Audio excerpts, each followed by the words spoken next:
Well, here's the good news, folks. I'm not ass mad about the IndyCar schedule this year, but what I am ass mad about is that these damn Colts. I'm going to wear a Kyle Larson hat the rest of this video because I want to support a winner. But you know what also is a winner? The 2022 IndyCar schedule. Yeah, it doesn't have as many ovals, but we're going to talk about it because there are a lot of positives. Let's get into it. All right, and as you see on your screen right now, the 17-round championship for next year in IndyCar. There are 15 tracks, but I think the most important thing to note is that there are 14 races on Network NBC for next year. That is one more race than NBC is contractually obligated to give IndyCar on Network NBC. That's a huge win for Penske Entertainment. There are 2 races on USA Network and only 1 on the Cock, which is interesting because as far as I remember, the TV contract said that there were supposed to be 2 races on the Cock for next year. And so we're going to break down the schedule right now because there are some things I want to talk about. Obviously, TV is a massive part of this schedule and why the schedule is the way that it is. So there are some things such as the one race at Detroit that I think are totally TV dependent. But first, let's talk about St. Petersburg. IndyCar racing is going to start in February for the first time since 2004, and thanks to Nathan Brown for looking this up. There was a leap year in 2004 where they started at Homestead on February 29th. So that was the last time that an IndyCar schedule has started in February. Ironically, the first St. Petersburg race in 2003 was also in February. So, the first time in, 15 years that IndyCar has started this early, absolutely what they needed to do. I'm so happy that the season is starting earlier. I just wish there were more races. There's huge gaps in the schedule at the beginning. I think there's it's 25 days between the first race at St. Petersburg and the second race at Texas, and then it's another 20 days till the next race. Not a huge fan of that. I'd like to see a few more races front-loaded into the start of the season, but hey, you know what? I'll take it because, again, the entire start of the season is on Network NBC, all the way up until the Indianapolis 500, which is great news. Texas, round 2, NBC, not a doubleheader. Those are the positive things. The not-so-positive thing is the fact that it's a conflict with the 12 hours of Sebring. Now, it's only a conflict in the sense of you've got a night race, and then you've got to, if you're doing the double, if you're an IndyCar driver doing both, you have to then fly to Sebring and do a 12-hour race in addition to flying back and forth to accomplish your practice obligations. There are also teams, as pointed out first by racers Marshall Pruitt. Look, I mean, that's a big part of it. I mean, I think Marshall said that there was half of the IndyCar teams that are expected to be at Sebring next year in some capacity. And there are crossover folks, not just drivers, who work between both of those teams. So that's going to be a tenuous sort of a situation for sure, with Texas being such a stressful race anyway, a tough race on teams. Again, thankfully, it's not a doubleheader anymore. I think we all realized that was something that didn't need to happen again. You don't need a super speedway doubleheader, especially one with Texas where the crash damage can really be quite significant, and we saw that this year. The one thing I would wonder, and I guess we don't quite have all the track schedules yet, and I apologize if they are out, but I do wonder because I think we did see with the PJ1 at Texas, and Lord knows they put a lot more PJ1 down at Texas, so we're going to have to deal with that again. But it seemed like the more they ran throughout the weekend, the more rubbered in the track got, the better the track got, because we saw with that second race this year that that race was much better than the first race.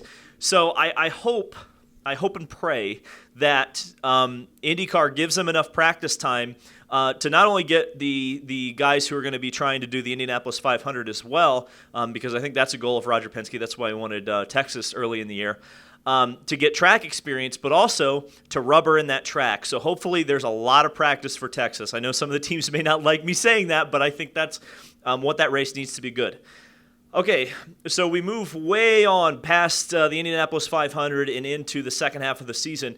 And Detroit is now one race. It's no longer a doubleheader. And I cannot believe this, honestly.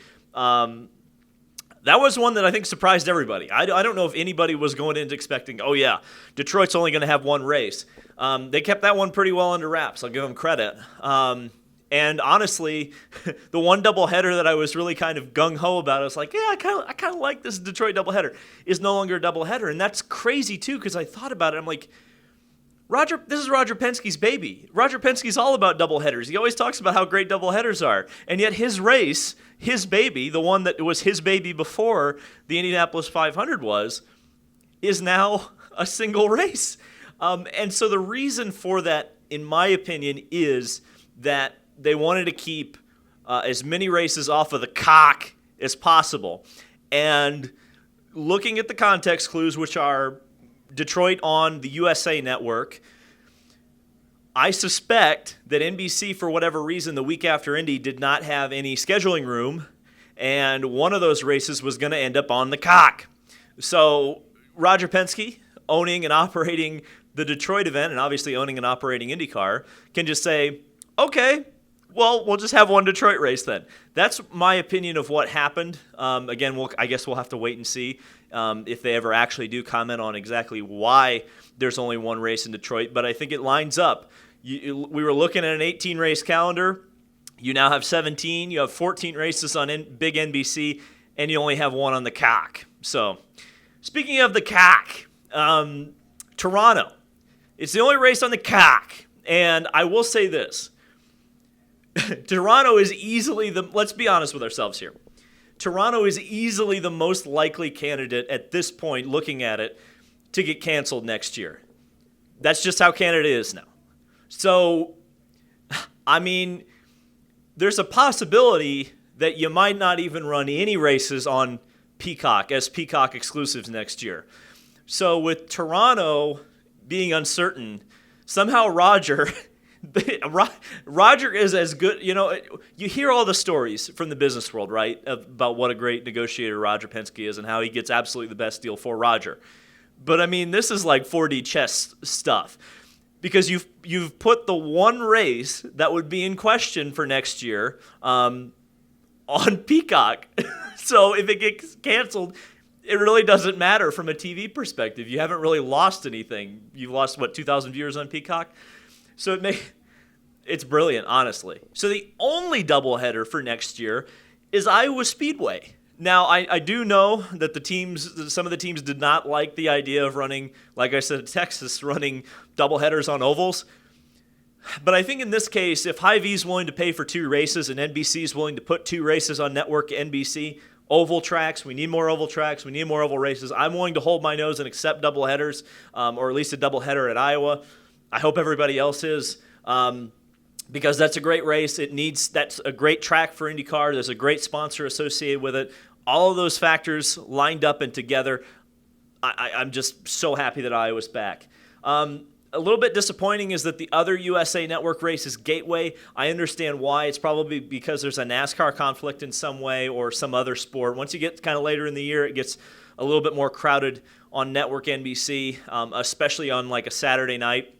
So I don't expect the ratings to be great for either of the two USA races, even though I know everybody claims that USA Network has a bigger, audience than NBC Sports Network. But you have to consider NBC Sports Network was versus, 10 years ago when IndyCar signed up, or 15 years ago when IndyCar signed up for their new TV contract with Versus. The IndyCar has been on that channel for years and years and years. Continuity. Everybody knows where to find IndyCar. Do the casuals know to find IndyCar on USA Network? Probably not. The final thing I want to talk about is the September 11th finale at Laguna Seca. I think it's 2 weeks earlier than the finale this year. That makes sense. A lot of the finale stuff was COVID-related anyway this year. In some ways, I wish the season went longer, but at the same time, I look at it and I look at, going against the NFL, like I do understand that that's a concern. They had 600,000 people watch on network television last week at Portland. I think ultimately what the schedule needs to be eventually, I think early September is a good time to end the season. but I think you need more races early on. I think you need more races between February and May, and almost make Indy the midpoint of the season. So as soon as Indy ends, you can start talking championship immediately and have that storyline really ramp up through the summer and culminate in the season finale. I think that would probably be best long term. But to be honest with you, I'm sitting here and I remember how upset I was with the schedule last year, and I'm really not feeling that same way. Sure, do I wish Cleveland was on the schedule? Yes. Do I wish the Michigan 500 was on the schedule? Yes. Do I wish NASCAR had been played nice and allowed IndyCar to put Homestead on the schedule? Yes. Do I wish there wasn't 2 Indy road course races? Yes.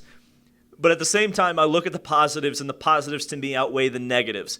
This is a perfect schedule right now to grow IndyCar and keep doing what it's doing, keep a lot of date equity, keep track equity, and bring Iowa back into the fold. So to me, and NBC, I mean, that 14 races on network television. I know NASCAR has 18, but that's split apart 2 networks.